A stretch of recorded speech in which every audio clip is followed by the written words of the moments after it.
Bonjour à tous. Alors, correction de l'activité 1 que vous aviez à faire. Alors, certains c'était mardi dernier, certains c'était jeudi suivant la classe. Donc, c'est un chapitre assez simple, on va le faire sous forme d'activité.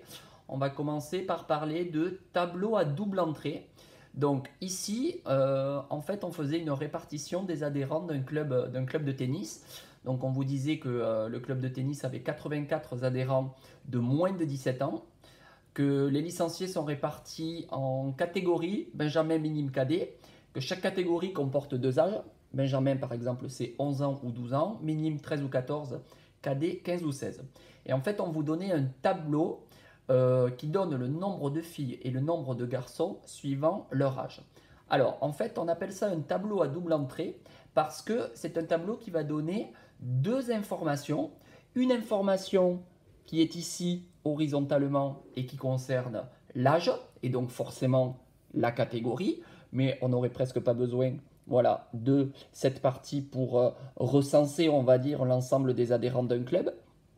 Et une autre information qui est ici, qui est le sexe de l'enfant, si c'est une fille ou si c'est un garçon. Donc on appelle ça un tableau à double entrée. Alors, je vous ai écrit ici que dans ce genre d'exercice où des questions concrètes sont posées, c'est-à-dire qu'on va devoir répondre par des phrases, ce ne sont pas des questions qui vont nécessiter forcément des calculs comme on a pu voir sur les problèmes. La rédaction est primordiale. C'est très important la rédaction. Il est important de faire des phrases correctes pour chaque réponse. Et je vais même mettre phrase correcte parce qu'il faut bien faire attention de regarder ce qu'on écrit, voir si notre phrase, elle veut bien dire quelque chose. Alors, la première question, c'était d'écrire justement une phrase qui traduisait les informations écrites dans la colonne verte. Donc moi, j'ai mis une certaine correction, mais il peut y avoir forcément plusieurs manières de formuler la phrase. Je ne vais pas pouvoir regarder forcément avec toutes vos copies si votre phrase est correcte. Mais bon, normalement, en sixième, on sait quand même formuler des phrases correctement. Donc, cette colonne en vert, elle signifiait que dans le club, il y a 8 filles de 13 ans et 12 garçons de 13 ans. Voilà ce que signifie. Alors peut-être que vous avez parlé de la catégorie minime, c'est juste aussi. On peut dire que dans la catégorie minime 13 ans, il y a 8 filles et 12 garçons. En tout cas, dans cette phrase, il faut qu'il soit formulé le mot 13 ans qui est ici, et puis les mots filles et garçons pour bien différencier 8 et 12.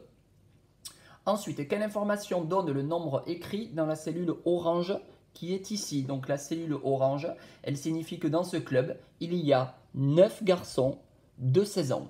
Là aussi, on n'est pas obligé de parler de cadet, puisque ce 9, c'est un cas particulier de cadet. Donc 9 garçons de 16 ans dans ce club, c'est ce que j'ai noté ici. Ensuite, plusieurs petites questions. Combien de filles de ce club ont 15 ans? Donc je prends la colonne 15 ans, je regarde filles, donc voilà double entrée, pourquoi? Parce qu'on lit verticalement et horizontalement. Donc il y a 6 filles de ce club qui ont 15 ans. Combien de licenciés du club ont 14 ans? Combien de licenciés du club ont 14 ans? Là, on ne vous demande pas filles ou garçons, donc on prend les deux. 2 plus 13, ça fait 15, et donc 15 licenciés du club ont 14 ans. Enfin, pour quel âge le nombre de filles est-il égal au nombre de garçons? On voit que c'est sur cette colonne ici. Donc c'est pour l'âge de 12 ans que le nombre de filles est égal au nombre de garçons. Donc là pareil, ce que je ne veux pas par exemple, c'est voir sur des cahiers petit c 12 ans. Voilà, c'est-à-dire qu'on répond juste par 12 ans. Je pense que certains ont dû le faire. Certains m'avaient déjà habitué à faire ce petit genre de bêtises en classe. Et c'est vrai que je revenais souvent derrière vous par rapport à ça. Donc j'espère vraiment que vous avez pris le temps de faire les phrases. Et si vous ne l'avez pas fait, que pour les exercices suivants, vous prendrez le temps de les faire. Ensuite, question 3. Pour la catégorie Benjamin, donc là on va s'occuper d'une seule catégorie, calculer le nombre de filles. Donc pour la catégorie Benjamin, on fait 4 plus 5, ce qui fait 9. Donc il y a 9 filles. Pareil pour les garçons, 8 plus 5, ce qui fait 13. Il y a 13 garçons. Enfin, il fallait construire un tableau qui donne le nombre total de filles et le nombre total de garçons selon la catégorie.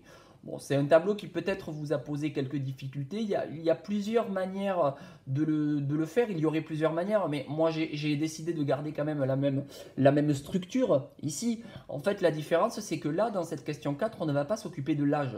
On va s'occuper uniquement de la catégorie. Donc, si on ne s'occupe pas de l'âge, regardez, en fait, c'est comme si j'enlevais cette ligne sur les âges. Mais donc, du coup, je regroupe eh bien, les valeurs. Par exemple, en Benjamin, ici, donc j'ai laissé Benjamin, je vois qu'il y aura 9 filles, 5 plus 4. Donc, j'ai fait mon tableau à double entrée en mettant uniquement les catégories, Benjamin, minime, cadet, et filles, garçon. Donc, le 9 ici provient du 5 plus 4. Ensuite, en Benjamin garçon, j'en ai 8 plus 5, ce qui fait 13. Et ensuite, pareil, 8 plus 2, ça fait 10. 12 plus 13, ça fait 25. 6 plus 8, ça fait 14. 4 plus 9, ça fait 13. Voilà. Si vous avez des doutes sur certaines petites choses, vous pouvez, comme d'habitude, m'envoyer une photo de votre cahier. Je vous dirai bien entendu si c'est correct ou pas.